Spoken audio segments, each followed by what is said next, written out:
বাংলাদেশ একটা বিষয়ে পৃথিবীর চ্যাম্পিয়ন এখন। আপনাদের সবার জানা আছে হয়তো, তবু আমি আবার বলবো, পৃথিবীর চ্যাম্পিয়ন কিসে? জালিয়াতি। সব জিনিস জাল।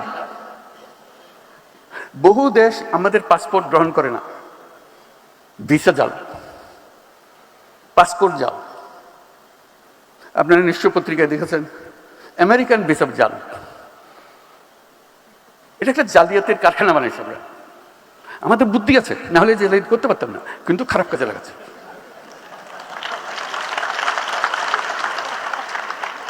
যে জালিয়াতি করতে জানে তার কাছে অনেক ক্রিয়েটিভিটি।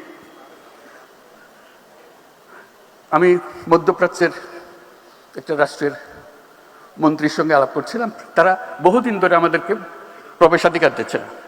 বাংলাদেশি কোনো মানুষ, শ্রমিক বলে কথা না, কোনো মানুষকে প্রবেশাধিকার দেবে না।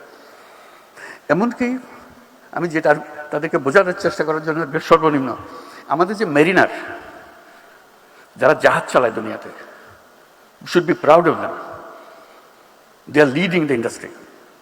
যে তারা জাহাজ চালায় দুনিয়ার, তারা এক বন্দর থেকে আরেক বন্দর।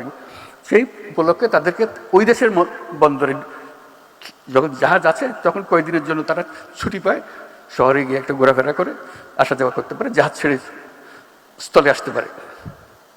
ওই দেশে তারা আমাদের বাংলাদেশি নাগরিক হলে তাকে নামতে দেওয়া হয় না। আমি শুধু মিনতি জানালাম যে বেচারা জাহাজে ঘুরে, অন্তত তাদের জন্য একটা পারমিশন দাও। বলছে আমাদের নিয়ম তো সবার জন্য প্রযোজ্য, আমরা কি করি? তুমি আমার আবেদনটা গ্রহণ করো, শুধু তাদের জন্য দাও, আর যদি মনে করো সবার জন্য পরে উন্মুক্ত করবো। তো কয়েক মাস পরে শুনলাম যে তারা মেরিনারদের পারমিশন দিয়েছে।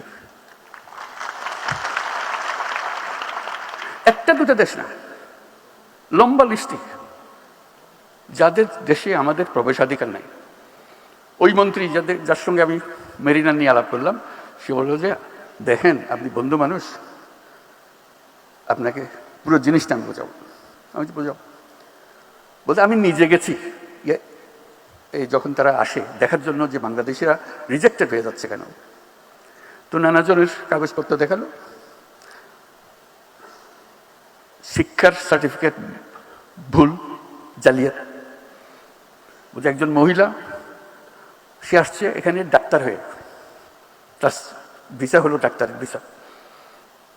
আমি দেখে বুঝলাম ডাক্তার হবার তার কোনো ক্ষমতা নাই, তার চেহারায় বলে না ডাক্তারের কিছু আছে।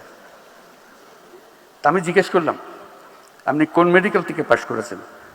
তখন কাগজপত্র গাইতে আর জন্য বের করে দিল মেডিকেল সার্টিফিকেট।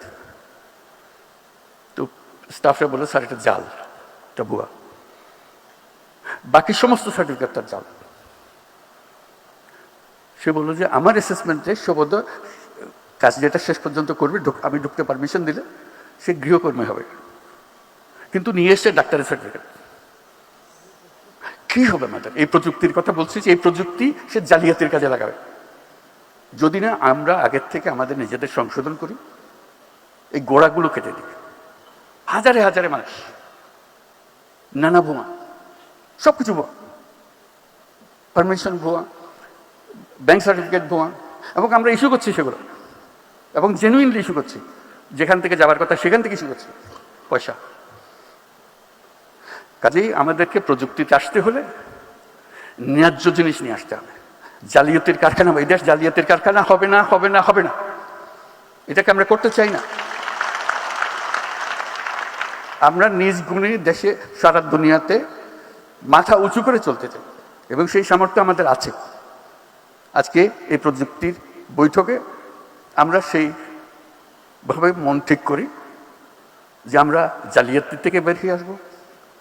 আমরা তরুণদেরকে উদ্যোক্তা হবার সুযোগ করে দেব, এবং আমাদের নীতি বাস্তব এবং বর্তমানকে প্রতিফলিত করুক সে ব্যবস্থা করব। মানুষের সহায়ক সরকার করব, ওইভাবে আমাদেরকে চলতে হবে। তাহলে এই সমাবেশের সার্থকতা। সবাইকে ধন্যবাদ।